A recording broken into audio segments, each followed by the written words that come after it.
Um, Tell us about your family life.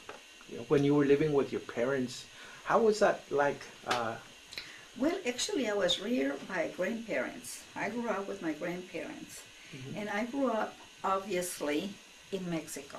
mhm, And my grandparents were invited by my uncle, who was a physician, to go live in a little town called San Pedro Guerrero. It's about probably 30 minutes from Acapulco. yes. But at the time that we went, we had to go on horseback, so it wasn't 30 minutes. There were no roads, and there was no running water, no lights in the little town. There were little huts all over the place. We had to carry the water from the river. And I used to I learned to carry it on my head. So I think they contributed to my good posture. I hear that I have good posture. Anyway, and the most important thing is there were no schools. So I didn't go to school because there were no schools in the little town. And then we moved to Matamoros because my father and my mother were living in Matamoros. And so after several years in the little town, we moved to Matamoros. And we were in Matamoros for a while. And then my grandfather became blind. So we had to move to Bronxville. My parents were looking for medical help for my grandfather because, as I said, he was blind. And then my parents decided that they wanted to take me to school. You know, there's a stereotype that sometimes Mexican American parents do not care about the education of their children. And it's definitely a very strong stereotype because most of the parents, 99.9, care a lot about the education of their children. And they simply follow what they learn if they're first generation here, recent arrivals. In Mexico, the teachers are the second parents, so that most of our recent arrivals do not go to school to visit because they feel that it's disrespectful and they feel they're questioning the teachers. But this is translated into they don't come to the school, they don't talk to the teacher, that they must not care. But anyway, so my parents wanted to take me to school. I was a lot older than the children. They took me to school where I was given an IQ exam in English, but I spoke only Spanish. So I'm officially classified in the state of Texas as a mentally retarded individual. Now, the sad part is not that the system decided that I was retarded. The sad part is that I believed it. This is the sad part. But I went to school because my parents wanted me to go to school. But because of my label, I was placed in first grade. First grade. Now, my job was to take the children to the restroom and to cut little paper dolls and to wait until the teacher took the other children in recess to wait in the classroom. I'll tell you why I dropped out. Because one day I saw a man who came into the building and he said to me, ¿Dónde está la oficina del principal? Which means, as you know, where's the principal's office? I was so touched and so excited to hear somebody speaking the language of my soul. And I told them in Spanish, la oficina del principal está, and I don't remember. But I remember the teacher, she came from someplace. And she grabbed me by the arm and she took me to the principal's office. And the teacher and the principal were very angry at me. And they told me all kinds of things. But I didn't understand one thing they said. I didn't speak English. But you know what happened is I read the body language. And research is telling us more and more every day that Hispanics read body language extraordinarily well. We don't need to be told. We can see. And I was so deeply embarrassed that the next day there was no force on this earth that was going to make me go to school.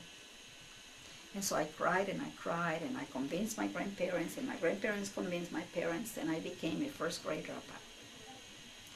So I never went to school. I got married very young. I had 3 wonderful children.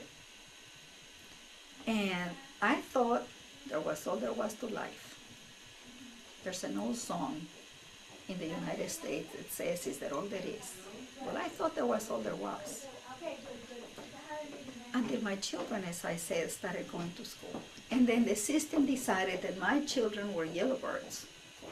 In Texas, to be nice to the children, we didn't tell them retarded or slow learners, or we called them yellowbirds. But the bright ones, the smart ones, were red. They were red birds. And the system said mine were yellow.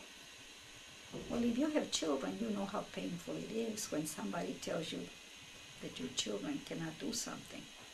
And I thought they had inherited my pea brain. I really worried about it. But then I started looking and noticing how they were learning the prayers that I was teaching them, and the songs that I was singing, and the games that I was playing. Then I decided that the system had to be wrong. And so I decided that I needed to learn English to help them. And I went to the school, Russell Elementary School in Brownsville. And you know what I saw? Every single yellow bird had brown skin.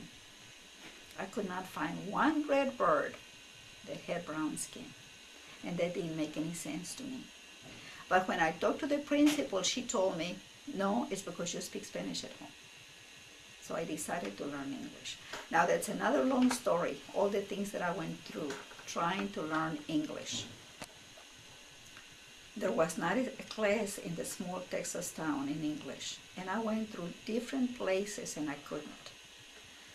Finally, I had the courage to go over to, I even went to the high school, and not as a student, but just to see if they would let me stand in the back of the room and listen what English was being offered and pick up some words. And they told me, no, because you don't have a high school diploma. And I went to the hospital because I was a volunteer in the hospital. And Sister Polycarp gave me a pin because she said I did my job so well. And I thought maybe they let me stand where the nurses are learning and I can pick up some words. She said, no, because you don't have a high school diploma. And I went to the telephone company because the telephone company I saw in the newspaper was training operators. I didn't want to be an operator, but I figured if they're going to teach me English, I'm going to be one. And they told me, no, because you don't have a high school diploma. And then I went to the community college because I thought maybe they let me stand there while they're teaching, not as a student. And they told me, no, because you don't have a high school diploma. To this day, I don't have a high school diploma. I don't have a junior high school diploma. I don't have an elementary school diploma. I have a bachelor's, a master's, a doctorate, and a lot of post-baccalaureate work. So one of the messages for your audience is, if I did it, so can anybody do it?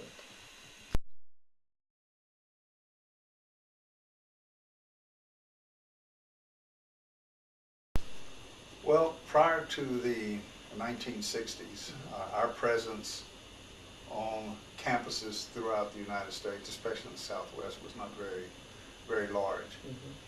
But as the decade of the 60s began to unfold, you find the largest number of Mexican origin people on campuses throughout the Southwest especially, in larger numbers than they'd ever been before. Okay. That coincides with several protest movements that began to ferment in the United States, starting with the anti-war movement, the Black Power movement, the feminist movement, the revival of the feminist movement, the Native American movement, and of course the Chicano movement, as it's now known in our history, that began to occur, so that by the time of the late 1960s, you have these different movements in process, with many of them being student-based on college campuses. And that was the origins of Mexican-American studies and Chicano studies, because out of that movement came the idea of a different kind of ideology as the way we perceived ourselves. For example, the LULAC generation, even though they were very proud of being Mexicanos, in my estimation, they still pushed a very pro-white agenda.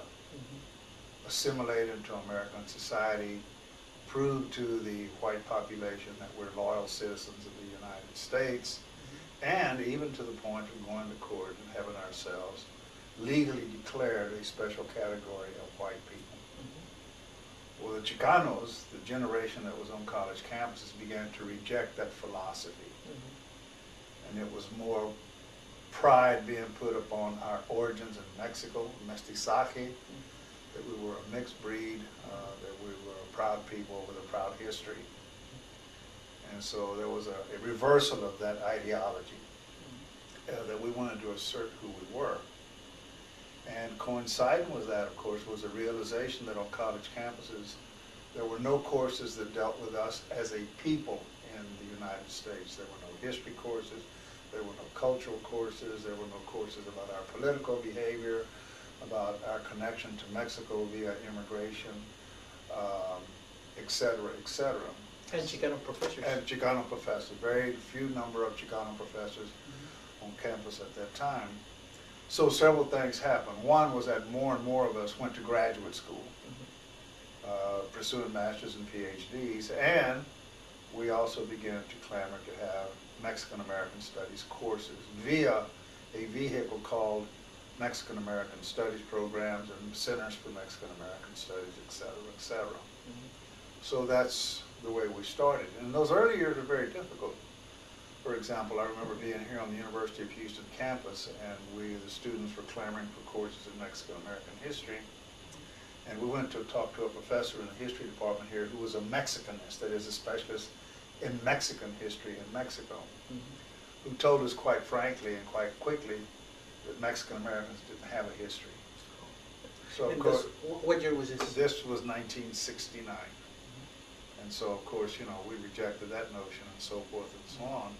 But in the process, many of us began to research our history. As students, we started going to the library and seeing what was available. There were no books about Mexican Americans in the University of Houston Library, no books at the Rice Library, no books at the Public Library. We even went to the National Congress, the National Library of Congress. We found a few things, but for the most part, they were absent. And of course, we were ready to accuse the entire system of being racist, which in part it was, but the reality of it, our history was not there because it had not been written. And so then that began to change for many of us that wanted to go to graduate school, and we wanted to specialize in our community. And so that's the way things started. There were very few courses about us. What we had at that time, we had to piece together from historical documents, from newspaper articles, from the few books that were available. And it started, not only here at the University of Houston, but at the University of Texas, at El Paso, at the Valley, in all of the states that made up the Southwest. And it was a very nationalistic period of time. For example, we saw the Southwest as Aztlán, the mythical homeland of the Aztecs. We did not look to Washington and to Austin, Texas for our heroes. We had been taught that all throughout our public education. So we began to find our heroes south. Emiliano Zapata, Pancho Villa, Madero, you know, the giants of Mexican history. We began to explore that and began to then put the connection between what those folks were doing in their lifetime, what we were doing, and how we came to exist in the United States, but from a critical perspective, Right. And a lot of these leaders that you just mentioned were salt of the earth people. Many of them were farm workers, right? That's right. And when you read about the iconic figures of, let's say, Chicano literature, Chicano history, many of those professors were also farm workers. That's right. Tomas Rivera, for example. Tomas Rivera, right. Very well. Very good. Our time was characterized, in my estimation, about four main currents led by four leaders, Chicano leaders. One was Cesar Chavez, of course, in the United Farm Workers Movement, his effort to establish a union for farm workers. And so he symbolized the plight of the poor farm workers, and by extension, the plight of poor Mexicanos everywhere.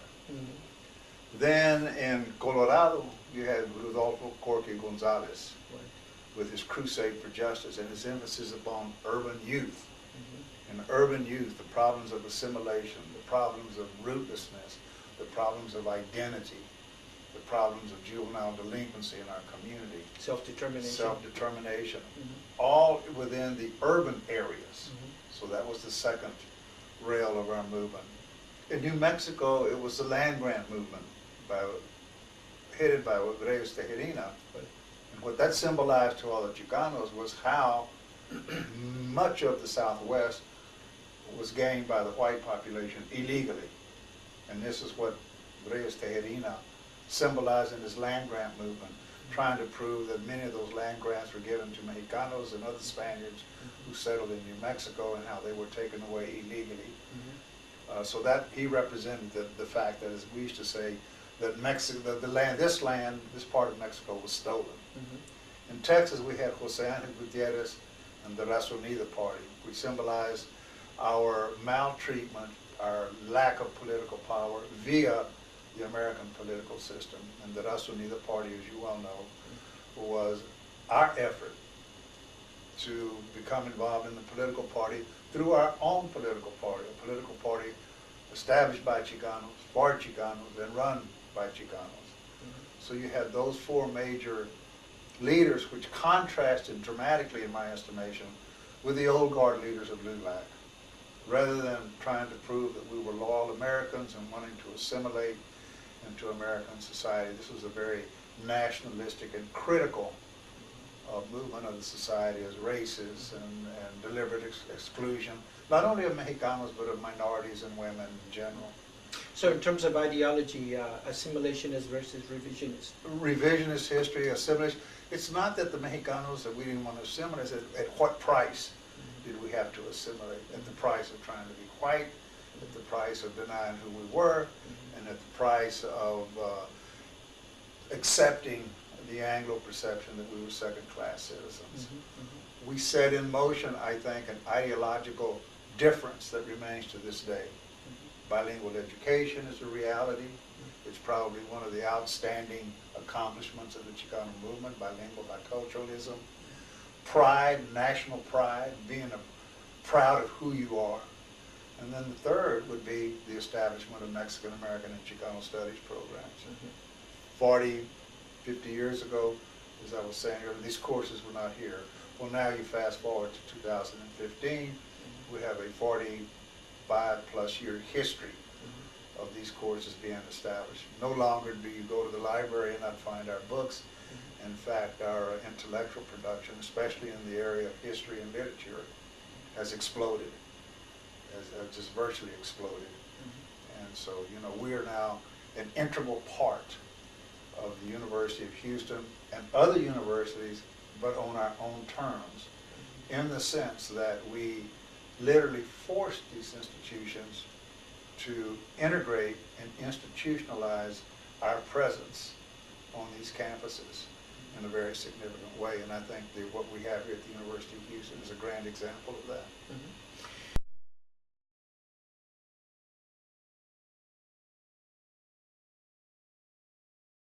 Well, you know, when in the days of the movimiento, Yes. we were coming off of the term Mexican American. Okay. It had a hyphen in it. Some people thought of it as Mexican minus American, and the baby boom Mexican American generation, of which we're both a part, came of age in the 60s, and it was a younger generation that for the first time looked out and realized the multiple ways in which Mexican Americans were oppressed. And we said, ya basta. And we went after bringing about social change. And that, of course, gave rise to El Movimiento, the Chicano Civil Rights Movement. And at the time, we were still grappling. I remember in 67, 68, we were still calling ourselves Mexican American. We used to have little buttons that you wore that said Mexican American with a little Mexican symbol. But I think that after the Denver Youth Conference, all of us decided that we were going to use the term Chicano. And what was Chicano? Chicano meant a Mexican American with a political awareness and a commitment, an activistic commitment to bring about social change for the betterment of our community. And so that's why we were proudly calling ourselves Chicano. That's why one of my very first documentaries and that was the first nationally broadcast documentary about Latinos of any kind, was titled Yo Soy Chicano. Okay. And so I defined then Chicano as I said, a Mexican American with a political awareness and a commitment to activism to bring about positive social change in our community. Today, and particularly in Hollywood, I found that the term Chicano can be a little limiting, because as a television director and a film director, I work with a great variety of actors, for example. When I did the pilot for Resurrection Boulevard, you know, you cast for the best actor in any given role. And so, you know, it was a Mexican-American family, but we had a Cuban father, we had a Colombian son, a Puerto Rican son, and a Mexican-American son. I mean, all these actors were different ethnicities, but all of us were Latinos. But we're talking about within the context of Hollywood. Within Hollywood, it can be divisive, to use the term Chicano. So when I'm dealing with Hollywood, I'm dealing with actors and things like that, I use the term, the general umbrella term, Latino. I don't use Hispanic at all, because I think that's a term that was put on us. So I use Latino, but of course when we're having conversations, I may be sitting with a Puerto Rican and a Colombian, or you know, Cuban and a Puerto Rican, and then we joke around about our different ethnicities, and you know, we're kind of like the familia of Latinos, but we all are proud of our uniqueness, you know. And I just had a visitor recently from Puerto Rico, and we found great affinity to each other, and it was largely because we're both very proud of our cultures, but we're also very visionary and inclusive in terms of feeling that we're also part of the greater family of Latinos in the United States. Okay. Now, within the term Chicana nationalism, where do you see yourself fitting into that term today?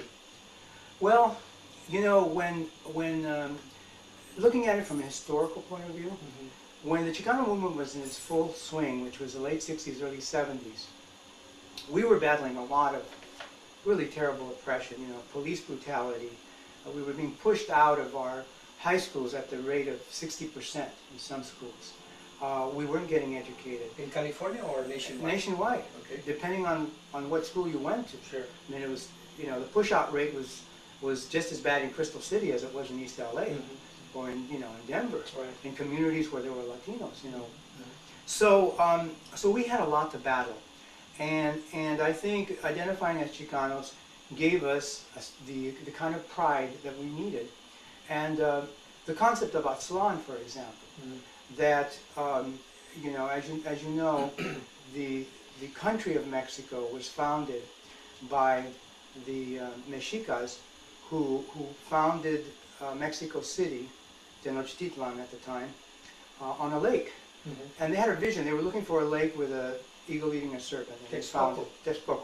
And they landed there and they built. But they said that where had they come from? Well, they had come from a land to the north and to the west, and it was called Aztlan.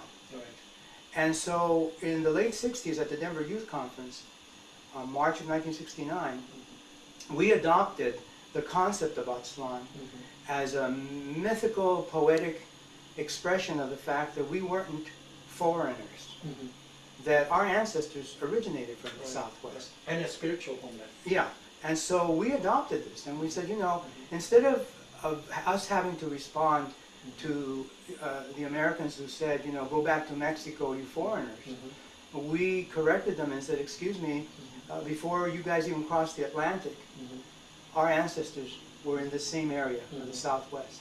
So we are home. And that was very empowering, because for a whole generation we felt, you know what, we don't need to make any apologies to anybody. We're just as American, if not more so, than anyone else. And that empowered us and gave us I think the strength and the fortitude to go forth and engage in the struggles that would evolve over the next decade or two.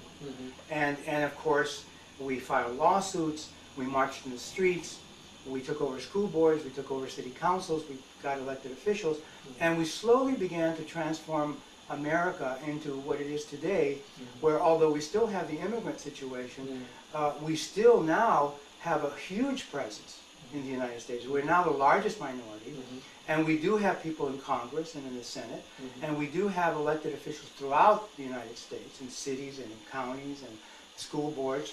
And so I think we've made a lot of progress since 1970.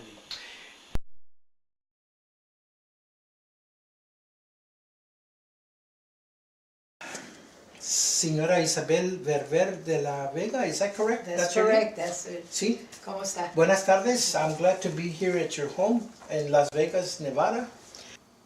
The topic that we're going to cover today is a little school of 400 that LULAC started in the 1950s. And my understanding is that you were one of the teachers in Ganado, Texas, that was teaching the Mexican-American children there in Ganado. Yes. How did you first get started as a teacher there in Ganado for the little school of 400? Well, it just happened that when I started school, I spoke no English at all. My mother was born in Laredo, Texas, but spoke no English. My dad was from Mexico, but you know, he became a U.S. citizen. Nevertheless, they didn't speak any English, so obviously, when I went to school, I spoke no English. And my brother had told me that if I needed to get a drink of water, go to the bathroom, or I was sick, just raise my hand and tell the teacher. Only problem is, I told the teacher I need to go to the bathroom, but she didn't understand me. Eventually, she put her hand on my shoulder so that I could sit down, and I did. And I had an accident, and I was embarrassed. I was I started crying, you know, I was all overwhelmed with what had happened to me. And probably was the best thing that ever happened to me, because I know that on that day, I said I would learn how to speak English, and you know, I did. Because I had learned English, my dad's compadres would always ask them if they could, you know, take me with them to their wives go to the doctor so I could interpret for them. I became good at it, you know. And what age was that? I started doing that when I was about 8 years old. Interpreting. Interpreting. Okay. And this is for los compadres. For los compadres, neighbors, you know, that would come and ask my mom or my dad, please, nos presta, you know, can I borrow Isabel so she can go, you know, and interpret when they went to the doctor, obviously. Would you get paid? No, it was all volunteer, Okay, you know, so compadres, familias, whatever, you know. Doctor's office, I had taken somebody, you know, I was with them. I don't remember who it was, but I remember reading about Tijerina and LULAC and how much he was into education and, you know, the things that he was doing. And I said, oh my God. You know, my marbles in my head started rolling, and suddenly I had this idea that, gosh, you know, I could teach the kids during the summer when the school is closed down. You know, if I can teach them, you know, the ones that are going to start school the next year, if I can teach them just basic English language, you know, words so that they could just communicate with the teacher, like if they're sick, you know, if they're hungry, you know, if they need to get a drink of water, if they want to go to the bathroom, I can just teach them those things. I don't know why, but you know, I found out that I called information. I got Tijerina's phone number because they said they had restaurants. He was the owner of restaurants, Tijerina's restaurants in Houston. I got the number. I called him up. I identified myself, and I told him that, you know, this is what's happening over here where I live, and I think this is, you know, I can do this. If you can help me, I know that I can do this during the summer, you know, and I can teach them, and they don't have to. He says, I'll come next week. And I'm like, wow, you know, I couldn't believe it. And now I got to tell my dad. I got to tell my dad this idea I have, what I want to do, and I know he's going to say no, because the only thing then was you learn how to pick cotton, you learn how to chop cotton, and, you know, that's it. You don't need no education because you got to survive. That was then, you know. Unfortunately for many of our parents, you know, that so they came in. The first time I ever seen a Cadillac, he came in a black Cadillac. I could have, wow, what a car. So he came in, they invited him in the house, and then I told him what I would like to do, just like I explained to you before. And he was just elated. He couldn't believe it. He says, tell me what you need. Just tell me what you need. And he says, I'll go talk to the principal. Oh, no, don't talk to the principal. I'll get to school for you. I says, because I'm in the office all the time, because I was always getting kids out of trouble, you know. Because when we went to school, we were segregated, okay? And so we were roped up, you know, the playgrounds were roped off and all that. I go to him, he thinks it's a great idea. He says, who's the responsible party? I told him he'll come and meet with you. Just tell me when. And Tejerina came down, met with him. And so once you get started teaching these classes, how old were you then? When I started, I would say I was about 14 and a half, something like that. Okay, and your parents gave you permission? Yes. Okay. But I need to back up and say to you, because I think it's important, that when I said to Tijerina that these are basic, I want basic. So then Tijerina said to me, how about if I bring a professor to meet with you? And then the two of you, you tell that professor what you want, and then together you can form some words. And I said, okay. And so before we started school, he did that. And gosh, I wish I could remember the name of the professor, but I can't. Did he come from Houston? He came, I believe he came from Houston. Okay. I believe but I'm not sure, but I believe he might have. Was he an Anglo or Mexican No, American? he helped me with the development of the 400 Was there a words. grading system that you used where they got an A or B, or how did you grade them? No, I didn't grade them. What I did do is, one of the things that Tijerina did, and he said, what do you need? You know, before I started putting this thing together, he said, tell me what it is that you need. And I said, well, I would like to have milk or cookies, oranges, apples, you know. I said, so when they learn that this is what they get in return. And so this is what I never graded the children, I never did that. What I did do is that when they learned something, they would be What happened rewarded. at the end of the 3 months? Was there a graduation ceremony? What took place? Did Mr. Tejerina come and give yes. the kids? Yes, he What did. happened? Yes, Tijerina came down, and you know, he brought a lot of goodies for us, cookies, candies, and you know, little trinkets, you might say, to give to the children. We invited the parents. Some parents was able to make it, some parents were not. And I know that they took pictures, but unfortunately I don't have. And I think one of the reasons is, even though they sent me stuff, I was too young to realize, you know, what we actually had done. You know what I'm saying? It wasn't until later in life that I realized that maybe I actually did something that was good, you know, really good. And I didn't realize that, so therefore I never, you know. So how long did you teach within the School of 400? I did it a couple of semesters, and then I had to go to work because my father was a farmer, and you're from Texas, you know, hurricanes, right? And they wipe out the whole crop, you know. So we had a bad year, wiped out the whole crop, and I was the only one that could go to work because I was the English-speaking kid. So you would have continued teaching if it were not that you had to work? Oh yes, I was very, you know, bubbly, very active, very, you know, and maybe that helped. I don't know, but I do know that almost immediately you saw the difference. I started out with 5 children, okay, and I said, how am I? This is not going to work. You know, I expected to get more children because I went knocking door by door. But remember, learn how to pick cotton, learn how to chop cotton. We have to put food on the table. That was our parents. Food on the table for all the children, okay? And almost every parent was the same over there at that time. So 5 children I start with. So I says, how do I get other kids to come in? You know, they're going to, well, I have to show the parents. I have to show the other parents this is what we can do with the kids. So remember I told you earlier the first sentence was, may I please go to the bathroom? I says, I want you to listen to, and I took those kids with me. I want you to listen to these kids, what they have learned in 1 week. Please give me your child so they can learn what they've learned, and they're going to learn more. So you use your students as models Right. of what the other kids could learn. Exactly. And you took them to the houses Exactly. and talked to the parents. Exactly. Okay. And you know what? Before you know it, it exploded for that summer. It exploded. Before you know it, it exploded.